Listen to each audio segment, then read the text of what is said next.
स्वागत है आपका ब्रेक के बाद। आप देख रहे हैं शेयर बाजार सबका अधिकार, और एक ऐसा शो, एक ऐसी मुहिम जिसके जरिए आम निवेशकों को हमारी कोशिश है शेयर बाजार से जोड़ने की। और इन सब के बीच में आपको बता दें कि थोड़ा सा तरीका अलग है शेयर बाजार सबका अधिकार में अपने सवाल हम तक पहुंचाने का। तो एक QR कोड लगातार आपकी स्क्रीन पर हम फ्लैश करेंगे, और इस QR कोड से जुड़ते ही आप हमसे व्हाट्सएप से जुड़ जाएंगे, और वहां पर आप अपना सवाल भेजिए, अपने शेयर का नाम, जिस स्टॉक पे आपका सवाल है, क्या लेवल्स पे आपने खरीदारी की है, कितनी संख्या में शेयर खरीदा है, नजरिया जरूर बताइए, लॉन्ग टर्म या शॉर्ट टर्म। उस हिसाब से हमारे एक्सपर्ट आपको बेहतर राय दे पाएंगे। तो फटाफट से अपने सवालों को भेजिए, और YouTube पर भी आप अपने सवाल हम तक पहुंचा सकते हैं। तो YouTube का सवाल लिख लेते हैं। एक हमारे दर्शक हैं सिसोदिया करके, मिस्टर सिसोदिया, और उन्होंने इंजीनियर्स इंडिया में राय जाननी चाहिए। इंजीनियर्स इंडिया इन्होंने 235 के भाव पे खरीदारी की हुई है। इस बीच मैं बता दूं, हमारे साथ विनोद मोदी साहब भी जुड़ चुके हैं, शेर खान बाई BNP परिभाष से। माफ कीजिएगा, अभी विनोद मोदी हमारे साथ नहीं है, रजत हमारे साथ बने हुए हैं। रजत, इंजीनियर्स इंडिया कैसा लग रहा है आपको?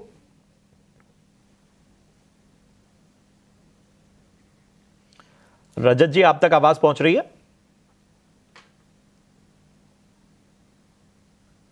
रजत जी, आप तक आवाज पहुंच रही है मेरी? लगता है कुछ तकनीकी खामी है जिसकी वजह से उन तक आवाज़ नहीं पहुंच पा रही है। इस बीच आपको बता दें कि बाज़ार पर एक निगाह डाल लेते हैं। बाज़ार में आप देखिए कि इस वक्त दबाव जो है वो लगातार बनता हुआ 25,500 के नीचे इस वक्त निफ्टी, और वहीं अगर हम बैंक निफ्टी की बात करें तो यहाँ लगभग 650 अंकों की गिरावट नजर आ रही है। 52,350 के पास इस वक्त कारोबार करता हुआ। दिग्गजों में देखिए Asian paints, Eicher Motors, BPCL, Shriram finance, Tata Motors, L&T, Bajaj auto जैसे स्टॉक्स जो हैं उनकी पिटाई हुई है, और 702 शेयर ऐसे हैं जो कि सिर्फ हरे निशान में है। बाकी 1800 से ऊपर स्टॉक्स ऐसे हैं जो कि आज लाल निशान में कारोबार कर रहे हैं। तो लगातार जो है वो जो बाजार में है दबाव साफ तौर पर नजर आता। हालांकि इस गिरते हुए बाजार में भी JSW स्टील देखिए लगभग 2.5% की तेजी यहां पर नजर आ रही है। टाटा स्टील 1.25% ऊपर है। ONGC देखिए 1.25% यहां पर ऊपर नजर आता हुआ। SBI, Divi's lab, doctor Reddy's यहां पर आधे से 1% तक की तेजी नजर आ रही है। रजत, आप हमारे साथ बने हुए हैं, आप तक आवाज पहुंच रही है? हाँ जी, आवाज मिल रहा है, बोलिए। कौन सा? जी। हमारे एक दर्शक हैं, उन्होंने 235 के भाव पे इंजीनियर्स इंडिया लिया हुआ है। बताइए कैसा लग रहा है आपको? देखिए, इंजीनियर्स इंडिया पिछले अगस्त की महीना से चालू करके सितंबर भी बीत चुका है, लेकिन ये अपना 200 डे के नीचे आने के बाद में पहले तो टेस्ट कर रहा था, वहां से बाउंस कर रहा था। अभी ये उसके नीचे ही चल रहा है, और करंटली ये आपका जो 200 डे एक्सपोनेंशियल मूविंग एवरेज है वो 215 पे है, और भाव 207 रुपया 77 पैसा 80 पैसा ऐसा चल रहा है। मेरे ख्याल से ये 200 के नीचे जाने से और भी नीचे जा सकता है, क्योंकि 200 डे जो सपोर्ट देता है वो सपोर्ट ऑलरेडी वहां पे जो बाइंग डिमांड था वो ऑलरेडी खत्म हो चुका है अभी, इसलिए वो फिर से नीचे आना चालू कर रहा है, और 175 से 170 तक नीचे जा सकता है। बट इतना मैं कह सकता हूँ कि इंजीनियर्स इंडिया एक बहुत अच्छी कंपनी है। अगर आपने लंबी अवधि के लिए पकड़ के रखे और अभी अभी आपको निकालना जरूरी ना पड़े तो बने रहिए, और 175-80 के आसपास जब पहुंचेगा तब कुछ एवरेज कर लीजिए, और उसके बाद में आप सोचिए कि आप 220, 225 के ऊपर निकल जाएंगे कि उस पर बने रहें। जी बिल्कुल, तो ये है सलाह इंजीनियर्स इंडिया पर रजत दी की तरफ से। इसी के साथ हमें अगले दर्शक हमारे साथ जुड़ चुके हैं, Mahendra ji. Mahendra ji, good morning. Good morning sir, बताएं। हेलो, बताइए महेंद्र जी, कौन से स्टॉक में आपकी खरीदारी है?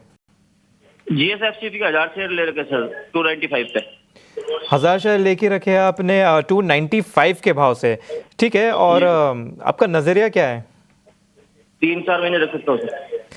ठीक है। रजत जी, आपके पास आना चाहूंगा। GSFC पर इनकी खरीदारी है, 1000 शेयर होल्ड कर रहे हैं 295 के भाव से। वहां से देखें तो स्टॉक काफी नीचे आ चुका है, कुछ 25% गिर चुका है। गिरने के बाद भी पिछले शायद 2-3 महीने से एक बहुत ही ब्रॉड रेंज में घूमता हुआ नजर आ रहा है। यहाँ पर आपकी राय क्या बन रही है? साथ ही साथ एक थोड़ा नीचे का एक स्टॉप लॉस भी बता दीजिए। देखिए, इसमें स्टॉप लॉस बताना ही पड़ेगा क्योंकि ये पिछले अप्रैल की महीना से ऊपर जाता है। अपना जो 200 एक्सपोनेंशियल मूविंग एवरेज उससे 10% ऊपर, 10% ऊपर जाता है, फिर नीचे आ जाता है। अभी 10% तो दूर का बात, ये 4-5% भी ऊपर नहीं जा पा रहा है। फिलहाल ये जस्ट थोड़ी सी ऊपर में है, 208 का 200 डे है और ये 219 पे अभी चल रहा है। तो इसीलिए इसमें या तो आप अभी निकल जाइए, और नहीं अगर निकलना चाहते हो तो आपके लिए स्टॉप लॉस होगा 180 का। 180 के नीचे में कोई भी हालत में मत रहिए क्योंकि तब ये बहुत जोर गिर सकता है। तो आप सोच लीजिए, अगर लंबी अवधि का नजरिया है तो 180 स्टॉप लॉस मान के चलिए, या तो अभी निकल जाइए, कोई दूसरी काउंटर चुन लीजिए। और अभी इतना हड़बड़ी मत कीजिए, थोड़ा माहौल सुधरने दीजिए, उसके बाद में आप अच्छी काउंटर में घुस सकते हैं। ऑलराइट, चलिए आगे बढ़ते हैं। और इस बीच एक बार बाजार की चाल को अगर चेक कर लें तो यहाँ पर थोड़ी सी गिरावट गहराती भी अब दिखाई दे रही है क्लियरली। निफ्टी आप देखिए 300 अंकों के पार की कमजोरी के साथ 25,495, 1% की कमजोरी यहाँ पर अब जाती हुई दिखाई दे रही है। और बैंक निफ्टी आप देखिए लगभग 590 अंक की कमजोरी के साथ 1% की कमजोरी दिखा रहा है। सेंसेक्स आप देखिए करीब 980 अंक कमजोर है और यहाँ पर भी 1% की कमजोरी। तो बाजार की गिरावट अब थोड़ी सी गहराती हुई दिखाई दे रही है। सेंसेक्स में लगभग 30 में से 25 काउंटर्स हम देख रहे हैं यहाँ पर गिरावट की चपेट में अब आते हुए दिखाई दे रहे हैं। तो अपने दिन की ऊंचाई से बाजार पूरी तरह से नीचे जाता हुआ दिखाई दे रहा है। ऑलराइट, बाजार की चाल पर नज़र रहेगी और एक्सपर्ट्स पर से बात भी करते रहेंगे कि ये गिरावट और कितनी गहरा सकती है। लेकिन इस बीच मनु शर्मा का मुझे एक सवाल लेना होगा जो हमारे साथ फोन लाइन पर हैं। मनु नमस्कार, कहाँ से बोल रहे हो आप? Good morning ma'am. जी गुड मॉर्निंग। मैं बेंगलुरु से बात कर रहा हूँ। ओके, बेंगलुरु महाराष्ट्र। जी बताइए आपने किस स्टॉक में खरीदारी कर रखी है? जी मैडम, पीबी फिनटेक पॉलिसी बाजार। ओके, किस लेवल पर? एक पे मैडम मेरा शेयर प्राइस था 1652 और क्वांटिटी है 170। ठीक है, आपने कब तक रुकने का मन बनाया है? मैडम 5 to 6 मंथ, और अगर इसमें और प्रॉफिट बुकिंग दिखती है तो मैं और भी लॉन्ग इसको कर सकता हूँ। चलिए, मुनाफे में तो आप बैठे हैं। रजत, इस साल में अब तक लगभग 113% हमने देखा है पीवी फिनटेक जो है वो चल चुका है। कुछ ब्रोकरेज हाउसेस की बातें ये भी है कि थोड़े से वैल्यूज ओवर स्ट्रेच दिखाई दे रहे हैं। अब हेल्थ केयर को लेकर भी हम देख रहे हैं कि ये फ्रेंचाइज लेट एक्सपेंशन की ओर बढ़ता हुआ दिखाई दे रहा है काउंटर। अब ऐसे में हायर कैपेक्स को लेकर और बाकी तमाम हेल्थ केयर सेक्टर में रेड फ्लैग्स को लेकर सवाल भी उठ रहे हैं। लेकिन ओवरऑल अगर हम देखें तो चाल इस साल बहुत बढ़िया रही है पीवी फिनटेक की। इसको क्या आगे होल्ड करना चाहिए? हेल्थ केयर में फोरे को लेकर आपको क्या लगता है कि स्टॉक रिएक्ट करेगा? देखिए, आपने बिल्कुल सही कहा क्योंकि ये एक काउंटर है जो कि जनवरी से लेके अभी तक ये अप ट्रेंड में चल रहा है और 50 डे मूविंग एवरेज को कई बार टेस्ट किया है लेकिन उससे नीचे रुकता नहीं है, फिर ऊपर चला जाता है। अभी भी कुछ दिनों पहले 3-4 ट्रेडिंग सेशंस पहले ये ब्रिज किया था, नीचे क्लोज भी दिया था, फिर ऊपर चल दिया। तो मैं उनको बने रहने का ही सलाह दूंगा और अभी फिलहाल इसमें दोबारा निवेश मत कीजिए क्योंकि थोड़ा ओवरस्ट्रेच वैल्यूएशन आपने तो कहा है ये वो है। ये 1900 पार करने के बाद में फिर इसमें जोश और दिखाई देगा। 1900 पार करने के बाद में आप 2000 से 2050 का लेवल देख सकते हैं। Hold on to it. आपका स्टॉप लॉस अगर आपने लंबी अवधि के लिए सोच के रखे हैं तो 1600 के नीचे इसको क्लोज करने से तभी निकलने का सोचिएगा, नहीं तो ये आगे चल सकता है। ये एक स्टॉक है जिसमें काफी स्ट्रेंथ अभी भी है। वीकली चार्ट दिखने से भी वो स्ट्रेंथ क्लियरली नजर आ। बिल्कुल, तो ये है नज़रिया पीबी फिनटेक पर। और इन सब के बीच में आपको बता दें कि बाजार इस वक्त दिन के निचले स्तर पे है। निफ्टी में 300 अंकों की गिरावट नज़र आ रही है। सेंसेक्स में करीब 1000 अंकों की गिरावट देखने को मिल रही है। बैंक निफ्टी में देखिए 600 अंकों की गिरावट इस वक्त नजर आ रही है और इंडिया विक्स में करीब 10% की तेजी। तो इस वक्त बाजार में जो है वो गिरावट गहराती हुई। इस बीच आशीष कुमार हमारे साथ, हमारे अगले कॉलर जुड़े हुए हैं। आशीष, गुड मॉर्निंग, कहां से बात कर रहे हैं? Good morning sir, Rajasthan Banswara से बात कर रहा हूँ सर। जी बताइए, किस स्टॉक पे आपका सवाल है? एनएचपीसी मैंने बाय किए हैं, 1700 क्वांटिटी है और 103.50 रुपए के दाम पर मैंने बाइंग किया है। थोड़ा आपको नुकसान यहाँ पर होता हुआ, बताइए कितना समय और दे सकते हैं एनएचपीसी को? 25 रुपए मुनाफा लेने का टारगेट में मैं देख रहा था, पर प्राइस गिर गया फिर। ठीक है, नहीं आप कितना समय और देना चाहते हैं इस स्टॉक को? 2 मंथ 3 मंथ। ठीक है, रजत सर मैं आपके पास आना चाहूंगा।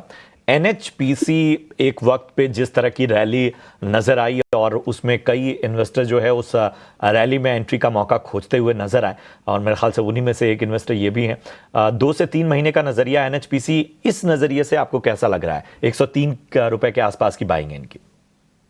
देखिए 2 से 3 महीना ये सरकारी कंपनी है और hydro electric power generation business में है, तो 2 से 3 महीना में उम्मीद मत कीजिए कि इसमें कुछ अच्छी मूवमेंट हो सकता है। बाजार बहुत जोर सुधर जाएगा तो अलग बात है, नहीं तो इसमें और भी थोड़ा नीचे आने की संभावना ही ज्यादा है। मतलब 80-81 वो लेवल भी टेस्ट कर सकता है। अब चाहे तो इससे निकल जाइए या तो आप बने रहिए।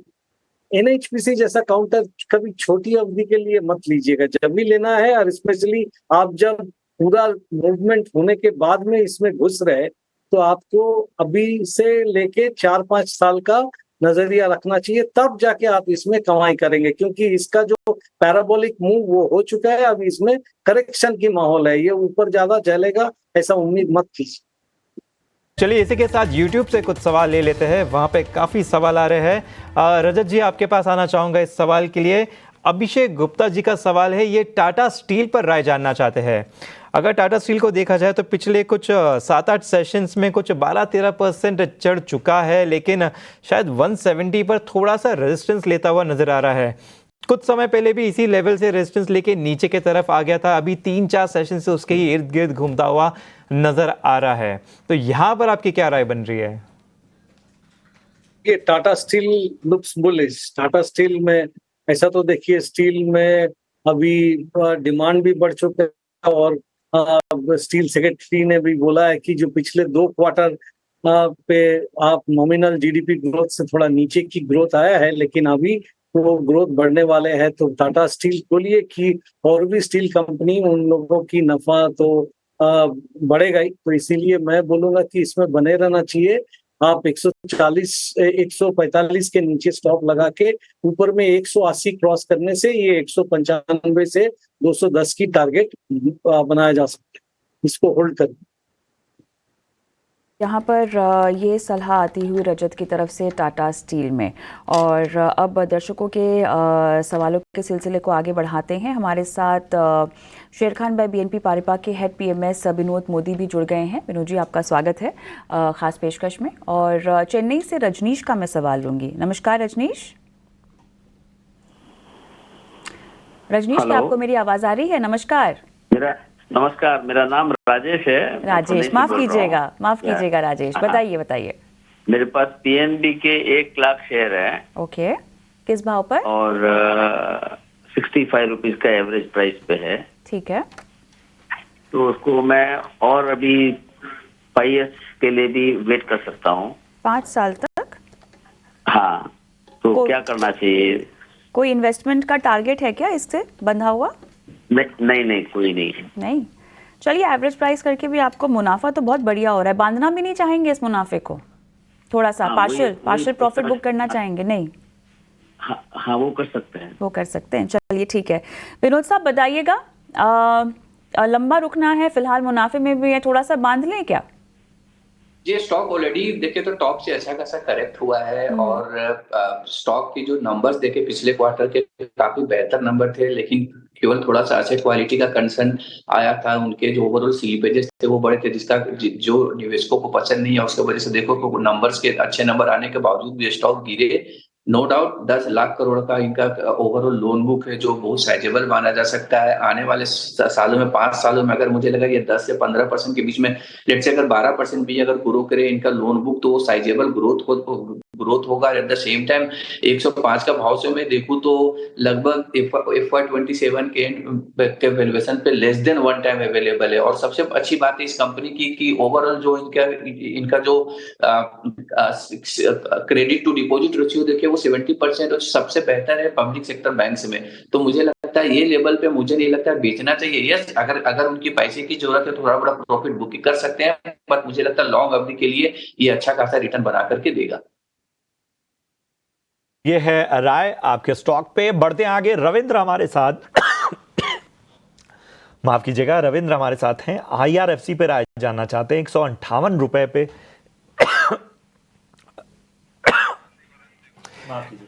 जी बिल्कुल। तो रविंद्र जी हमारे साथ जुड़ चुके हैं। IRFC पर इनकी खरीदारी है 100 शेयर, ये शायद होल्ड कर रहे हैं 158 के भाव से। रजत जी, मैं आपके पास आना चाहूँगा इस शेयर के लिए। यहाँ पर अगर हम देखें IRFC का शेयर देख लेते हैं कैसा चल रहा है। 152 चल रहा है, तो ज़्यादा नहीं, सिर्फ 6-7 रुपये ही नीचे की तरफ आया है। लेकिन पिछले कई समय से हम देख रहे हैं कि जुलाई में ही इसने हाई बनाया था, वहाँ से देखा जाए तो 35% का करेक्शन आ चुका है। इतना गिरने के बाद काफ़ी बार ऐसा लगता है कि वो सोल्ड हो चुका है। तो क्या यहाँ पर वैसे कोई संकेत नज़र आ रहे हैं? तो साथ साथ एक स्टॉप लॉस भी बता दीजिए, क्योंकि ऑलरेडी शेयर नीचे की तरफ जाता हुआ ही दिख रहा है यहाँ पर। ये स्टॉप लॉस अगर आप लंबी अवधि का नजरिया लेके कर रहे हैं तो 130 से 125 इसके नीचे स्टॉप लॉस लगाना चाहिए। बट फिलहाल इसमें रिवर्सल की सिग्नल तो नहीं है। लेकिन एक बात कहना चाहूंगा कि ये 200 डे एक्सपोनेंशियल मूविंग एवरेज को करीब करीब 10 महीना बाद में टेस्ट कर रहा है। तो इस लेवल पे क्या होता है, कभी कभी इंस्टीट्यूशंस का अगर रुचि है इस काउंटर में तो वो दोबारा खरीदारी के लिए आ जाते हैं। तो यहाँ से एक बार बाउंस बैक तो आप एक्सपेक्ट कर सकते हैं, लेकिन उस बाउंस बैक में 180 को पार करना बहुत ही जरूरी है। अगर नहीं कर पाता है तो ये फिर नीचे आ जाएगा और 200 डे को भी तोड़ देगा। सो इसीलिए अभी होल्ड करके रखिए 140 के नीचे स्टॉप लगा के, और ऊपर 180 क्रॉस करता है कि नहीं वो देख लीजिए। No fresh buying recommend. ये फ्रेश बाइंग से आपको दूर रहने की सलाह फिलहाल दी जा रही है रजत की तरफ से IRFC में। विजय मिश्रा साहब फोन लाइन पर मेरे साथ है। सर नमस्कार। नमस्कार सर। बताइए किस स्टॉक पे खरीदारी कर रखी है, किस भाव पर? मैंने अडानी पावर ले रखी है, 877 पीस है मेरे पास। 670 रुपए के समथिंग ले रखी है, 670 रुपए हाथ में। ओके, अब बताइएगा कितना आप इसमें और रुकना चाहते हैं? मैं तो 2 महीने के लिए लिया था, लेकिन देख रहा हूँ रेट कम होते जा रहा है इसका। ऑलराइट, विनोद बताइएगा यहाँ पर 1.3 बिलियन स्टेक सेल को लेकर भी अगले हफ्ते से उम्मीद है कि इसकी शुरुआत हो जाएगी। अब 2 महीने के लिए लिया था इन्होंने, लेकिन उसके बाद काफ़ी रेंज बाउंड मूवमेंट दिखाई दे रही है जहाँ तक कीमतों की बात है स्टॉक की।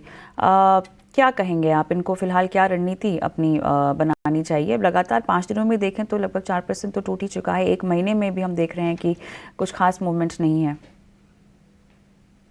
मुझे लगता है कि नियर टर्म में थोड़ा सा स्टॉक में प्रेशर आ सकता है because of all these things.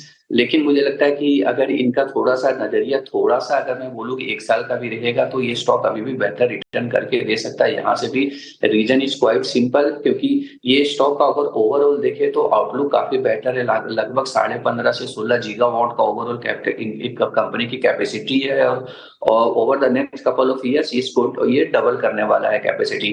जो अब जब डबल होता है तो सबसे बड़ी चीज होती है कि भाई उसका बैलेंस शीट सपोर्ट करता है कि नहीं। लेकिन इसका बैलेंस शीट देखे तो बैलेंस शीट भी बहुत सपोर्टिव है, चाहे आप debt equity point of view से देख लो या net debt to EBITDA point of view से देख लो। मुझे लगता है बैलेंस शीट काफी मजबूत दिखाई देता है कंपनी के, जिसके कारण मुझे नहीं लगता किसी प्रकार की प्रॉब्लम होगी। But at the same time मैंने बोला पावर का आउटलुक काफी बेहतर है, क्योंकि कंपनी के अगर वो ओवरऑल क्वार्टरली परफॉर्मेंस देखे तो इनका मर्चेंट सेगमेंट का जो इंप्रूवमेंट ओवरऑल कंट्रीब्यूशन है वो बढ़ता आ रहा है, जिसकी वजह से मार्जिन भी बेहतर होगा। तो मुझे लगता है अगर निवेशक का विचार थोड़ा सा लंबी अवधि के लिए है तो वो रख सकता है, अभी भी इनको रिटर्न बेहतर मिल सकता है यहाँ से भी। ये है नजरिया आपके स्टॉक पे। दानिश है हमारे एक दर्शक, राइट्स पे राय जानना चाहते हैं। 335 के भाव पे खरीदा है, बताएं रजत जी। देखिए, जहां तक राइट्स की सवाल है, ये रेंज बाउंड काउंटर है। ये भी बार बार इसका लगातार ये 200 डे एक्सपोनेंशियल मूविंग एवरेज को टेस्ट किए जा रहे हैं। मेरे ख्याल से इससे एक बार निकल के कोई दूसरी कंपनी में जाने से अच्छा रहेगा। जैसा कि कुछ देर पहले आप लोग पीएनबी का बात कर रहे थे, या तो आप ये जो जस्ट अदानी पावर नाम लिए थे, ये सब काउंटर में एक्चुअली मैं लंबी अवधि के लिए पावर में बहुत बुलिश हूँ। उसके एक कारण ये है कि जितना एआई बढ़ेगा और जितना डेटा सेंटर का जरूरत होगा, सारी दुनिया में पावर का बहुत ही ज्यादा डिमांड बढ़ता ही जाएगा, क्योंकि उसको स्टोर करने के पावर चाहिए। सारी दुनिया में पावर का क्राइसिस दिखाई जाएगा। सो पावर कंपनीज में लंबी अवधि के लिए निवेश कर सकते हैं, लेकिन राइट्स अभी मुझको उतना अच्छा नहीं है। चलिए, इसी के साथ आज का शो भी समाप्त करने का समय हो चुका है। रजत और विनोद, आप दोनों से आपके डिस्क्लोजर्स हम चाहेंगे। विनोद, बताइएगा पहले। जी, हमने जितने भी स्टॉक्स यहाँ डिस्कस किए वो मेरे पास पोर्टफोलियो में नहीं है, बट मेरे क्लाइंट्स के पोर्टफोलियो में हो सकते हैं। रजत, देखिए, सेम डिस्क्लोजर, जो स्टॉक मैंने आज डिस्कस किया है उसमें मेरी तो कोई पोजीशन नहीं है, लेकिन मेरी क्लाइंट जो है उन लोगों के पास में हो सकता है कि पीएनबी और कुछ जो आगे जाके अदानी पावर, ऐसा कुछ काउंटर्स में उन लोगों की निवेश हो सकती है। ऑलराइट, चलिए, आप दोनों का बहुत बहुत धन्यवाद, समय निकाला और तमाम सवालों के जवाब दिए। और इसी के साथ मुझे, प्रशांत और अंश को भी इजाज़त दें, लेकिन ब्रेक